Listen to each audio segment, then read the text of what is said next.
Brilliant. Hey guys, welcome to your module on environmental impacts. As you know, in this module we go on to the nitty-gritty of environmental impact. This time I'm coming to you from Nova Friburgo, just outside of Rio. We have beautiful mountains, we have waterfalls here, rivers. It's kind of an adventure capital and also lots of hiking, amazing things to do. I'm here at the eco resorts there in Imperial.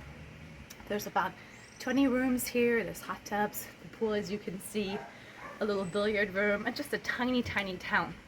So in this module, as you know, we talk about environmental impacts, and you will see that in the module I actually posted a page on environmental impacts that has some really important graphs. The first graph I want to go over real quick is a graph on campsite impacts. So you're looking into what happens when we actually set up camp and we just stay in this campsite over and over again. And what you'll see is the fascinating thing that it doesn't actually take a lot of nights to have a majority of impacts already. So you'll see that about in 10 camping nights a year, we already have 80% of that vegetation loss, that seedling loss that happens. So that shows you that even with small use, we already see some major impacts. So then after that, really the change in terms of impact is not that big, right? We also look into trampling. So trampling, as you know, is what happens when we actually walk, use horses or whatever we do in nature, and it impacts the ecosystem because it compacts the soil. When it compacts the soil, new seedlings cannot actually really settle, right, and get the nutrients, and so what happens is that trail becomes wider and wider and wider, and you can imagine the impact from a horse with a lot of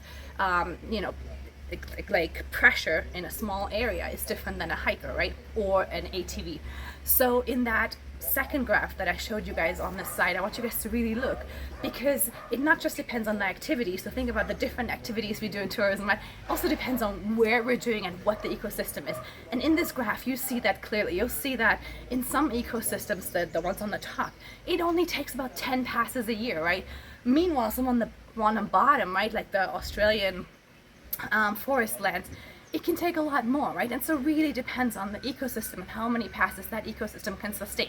And why is that so different? It depends on how fast it regrows, how fast it recovers, and also how kind of sturdy it is, right? And so I look at that. I also in the module posted several other tourism activities and their impacts. So just look at that because later on you will pick an activity, pick an ecosystem, and talk about the impacts in that area. So for now, that's all. Hope you enjoyed this. Ciao.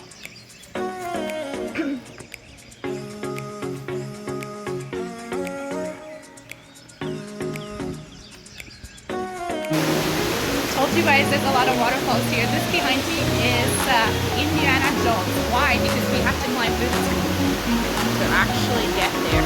And so just think about all the impacts in terms of mountaineering, canyoning, waterfall climbing, right? These are specialized ecosystems here that are adapted to humidity, they're adapted to water. So human impact, right? Hunting, walking, doesn't take much to actually already make a difference.